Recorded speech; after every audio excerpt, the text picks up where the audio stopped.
Bonjour, aujourd'hui je veux revenir sur un point important concernant l'activité qui a été donnée il y a déjà 2 semaines. Et aujourd'hui, pendant cette séance, on va aborder la correction de cette activité qui tourne au sujet donc comment fonctionne un réseau. Dans un contexte bien déterminé actuellement, donc ce qu'on vit tous ensemble, chacun il est chez soi, confiné chez soi. Donc j'ai essayé de faire revenir sur certaines choses à mes yeux que je les trouve un peu importantes concernant justement comment il fonctionne un réseau informatique, puisque chacun aujourd'hui se retrouve chez lui. Et puis après, vous êtes à chaque fois connecté à Internet, soit par un PC, soit par une tablette ou un téléphone portable, smartphone. Et donc, il est important de comprendre le fonctionnement de ce réseau-là. Et pour justement revenir sur cette partie-là, donc j'ai adapté un petit peu ce document-là qui a été fait par des collègues. Et puis après, il fallait justement le faire et l'adapter à des élèves de 5e, parce qu'il peut être aussi concerné d'autres classes, soit 4e, 3e, même 6e, hein, d'ailleurs. Et puis après, à partir de là, on va créer des activités adaptées pour les classes en question. Donc, de quoi il s'agit? Donc, on a fait une situation de départ. Actuellement, vous êtes chez vous, hein, et puis après, vous allez réaliser certains travaux, enfin justement, sur votre ordinateur, dans cette activité. Et vous allez faire plein de choses. Ces choses-là, c'est vous allez comprendre le fonctionnement de votre réseau actuel chez vous.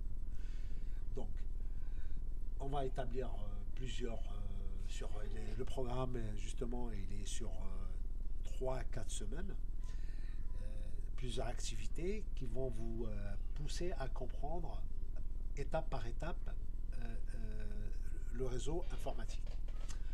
Dans un premier temps, donc, on va commencer à regarder en s'appuyant justement sur des ressources.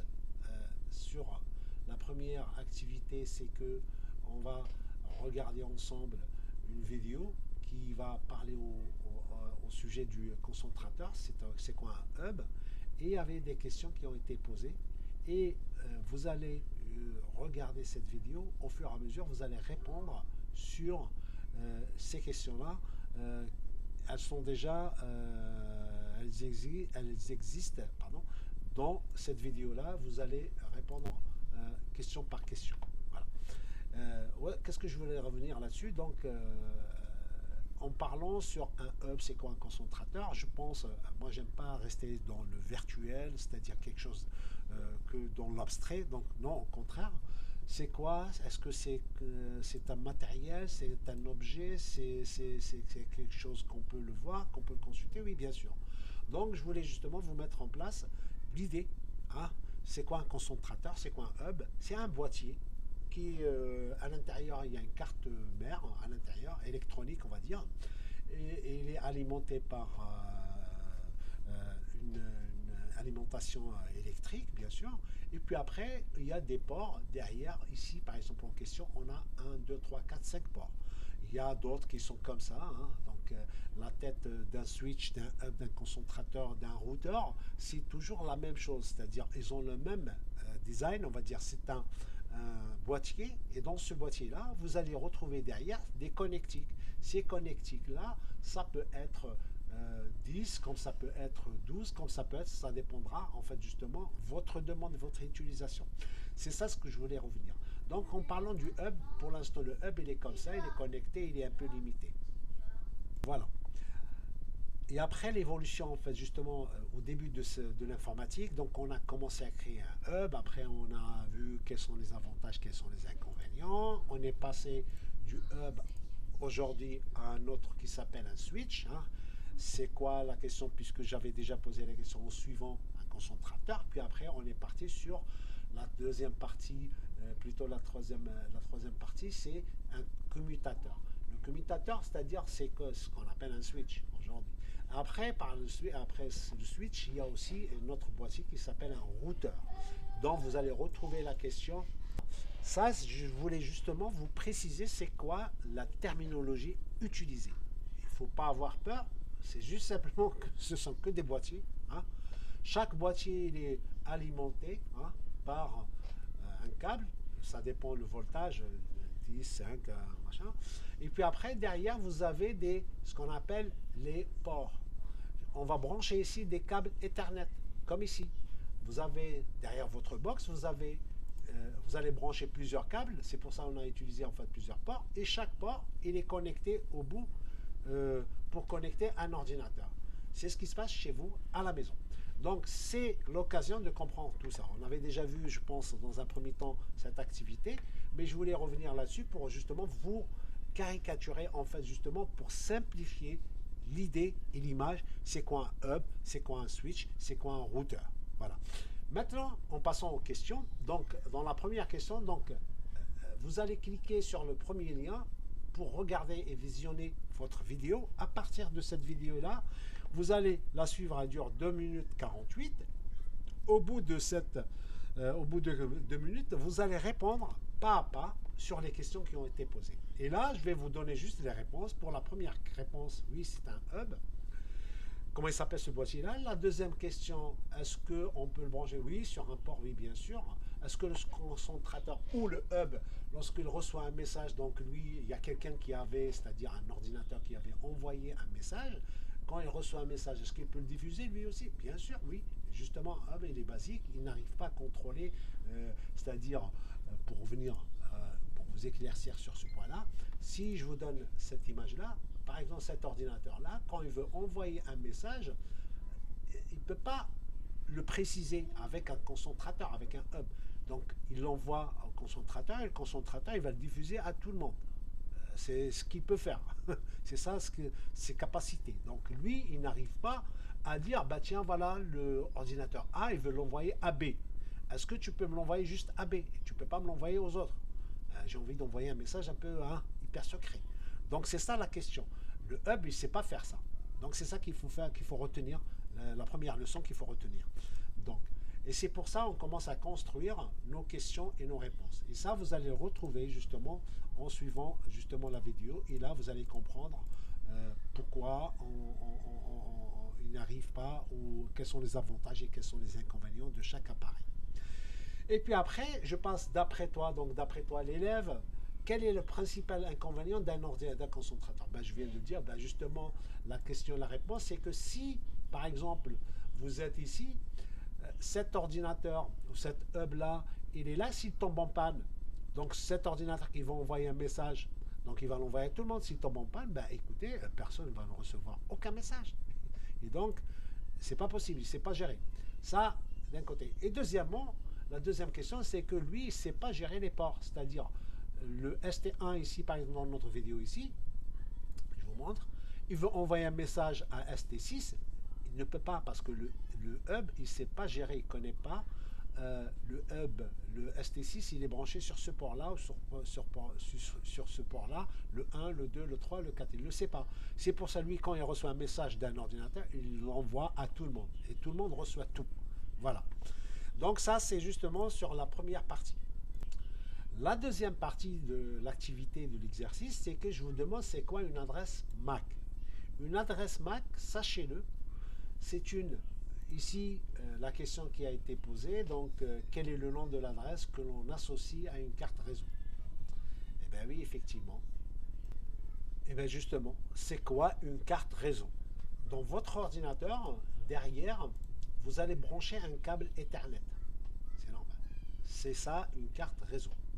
Une carte réseau, elle est à l'intérieur de votre ordinateur. Vous voyez que ce bout-là, c'est un port où vous branchez votre câble Ethernet. Pour connecter votre ordinateur, ça se trouve dans un ordinateur.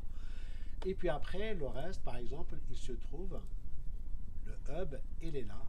Vous le branchez celui-là, comme on le voit ici, par exemple, sur ce schéma-là. Vous avez un ordinateur, derrière, il y a une connectique carte réseau à l'intérieur de l'ordinateur. Vous branchez le câble ici et vous venez ici pour le brancher sur un port du hub. Tout court, tout simplement. Donc, chaque carte réseau, elle a un numéro, on appelle un numéro unique. Ce numéro-là, c'est une adresse MAC. Cette adresse MAC, c'est Media Access Control. c'est une adresse, c'est un identifiant, c'est hein, une série de, de chiffres et de caractères, de chiffres et de lettres qui est composée, justement, on peut le voir, chaque ordinateur dispose d'une adresse MAC. Si on tape CMD sur votre ordinateur, vous allez faire comme ça, CMD, et puis après, ça va vous ouvrir une petite fenêtre. Quand vous allez la taper ipconfig, d'accord, et là, il va vous afficher justement ici ce qu'on appelle une adresse physique. Cette adresse physique-là, c'est elle. Par exemple, ici, vous la voyez, allez, on va dire, je vous fais la démo. Et vous allez voir ici, est-ce que j'ai une adresse physique sur moi? Bien sûr, c'est normal parce que vous allez voir une adresse physique. La mienne, elle est là, 00FF5C, ainsi de suite. Ça, c'est une adresse MAC. Voilà. Donc, revenons à notre exercice. Et puis après, vous allez cliquer comme la première activité sur cette vidéo qui va vous parler justement sur c'est quoi une adresse MAC et vous allez répondre au fur et à mesure sur les questions posées. Et là, la correction, donc c'est quoi une trame? C'est un message envoyé par un ordinateur à un autre ordinateur du réseau. Est-ce que c'est oui ou non? Puisqu'on va trouver les réponses dans cette vidéo. Chaque carte réseau possède ainsi de suite, vous allez retrouver. Et là, on a dit c'est une carte réseau MAC, oui, effectivement. Puis après, la deuxième réponse, c'est oui. La deuxième, c'est oui. La troisième, c'est oui. La quatrième, oui, on utilise une trame unicast. C'est-à-dire, si j'ai envie, c'est quoi unicast? Et là, je veux justement préciser ce point-là, parce que si je suis, justement, j'ai que deux ordinateurs, là, j'ai envie de communiquer qu'avec un seul ordinateur et pas les autres, là, on va utiliser ce qu'on appelle une trame unicast. Si il y a plusieurs ordinateurs, 3 et plus, ça, ce qu'on appelle le multicast, voilà, ou le broadcast aussi, voilà. Je ne vais pas y aller plus loin parce qu'on va rentrer dans certains détails. Et ça, c'est destiné pour d'autres niveaux. Voilà. Mais c'est intéressant de le savoir. Et troisième activité, donc j'entame le même principe. C'est quoi? Quelles sont les limites de ce commutateur? Le commutateur, sachant il n'existe plus depuis, on l'appelle un switch. C'est quoi un switch? Justement, pour vous donner une idée, un switch, c'est la même chose, on garde toujours le même principe. Hein. C'est un boîtier, puis après vous avez, c'est quoi? Ici, c'est de quelle marque? C'est un switch gigabyte. Sachez que chaque port ici, il peut se connecter avec un flux de 100 MB ou 100 ou 1000 MB, c'est-à-dire 1 giga 1024. Voilà, tout court. La capacité d'un hub de communication, c'est que celui-là, le flux, il est assez fort, il arrive à gérer pour avoir une connexion, on va dire, correcte. Voilà. Si, comme je vous ai montré tout à l'heure, aussi un routeur, il reste toujours la même chose, c'est-à-dire on a toujours un hub, sauf ici, si vous avez ici, c'est juste un hub avec un Wi-Fi, on n'a pas besoin aussi d'avoir des câbles branchés, donc je peux brancher des câbles ici pour connecter dans ce ordinateur, comme je peux utiliser aussi un routeur avec la connexion en Wi-Fi. Voilà. Et donc la troisième partie, vous allez toujours connecter, en fait, cliquer sur le lien, ça va vous ouvrir justement une vidéo et vous allez la visionner et puis après, au fur et à mesure, vous allez répondre. La première question, quel type d'adresse est mémorisé par un switch? Ben, le switch ici, il va justement mémoriser l'adresse MAC. Parce que pour l'instant, on n'est pas encore à la technologie de l'adresse IP. Ça fonctionne que par juste une adresse MAC qui peut mémoriser. C'est ça la difficulté justement pour qu'il puisse envoyer un message juste à un autre ordinateur. Il ne peut pas spécifier ça, envoyer juste à un seul port. Au contraire, parce qu'il va diffuser l'information à tout le monde et tout le monde sera inondé par l'information d'un seul ordinateur. Et là, vous voyez que, comme on le voit ici, il est aussi limité. La question a été posée, les limites d'un switch. Pourquoi les switches? Voilà, parce que la question, il ne peut pas mémoriser un grand nombre d'adresses MAC sur chaque port, parce que chaque port, donc on fait une référence, un lien par rapport à un ordinateur. L'ordinateur, il a une adresse MAC, et lui, il ne peut pas mémoriser ça parce qu'il est un peu limité. Un switch peut gérer un nombre limité d'adresses MAC? Oui, exactement. quel est le nom, en fait, justement, d'un objet plus performant après le switch. Donc, on arrive à trouver c'est quoi, c'est le routeur. Et puis après, la dernière différence, la dernière question, quelle est la différence entre un switch et un routeur? Le switch, il fonctionne avec des adresses MAC parce qu'il est limité, mais par contre, le routeur, il fonctionne avec une autre méthode, et il n'est pas limité, mais il fonctionne avec les adresses IP, c'est plus cool et plus adapté à gérer le réseau. Voilà, donc ça c'est la première partie ou première activité. Donc je fais le point pour vous expliquer c'est quoi les points à garder, à se souvenir pour ne pas se noyer dans cette trop d'informations. Mais j'espère que j'étais clair là-dessus. Et d'ici là, je vous dis portez-vous bien, restez bien chez vous. Merci beaucoup, au revoir, à très bientôt.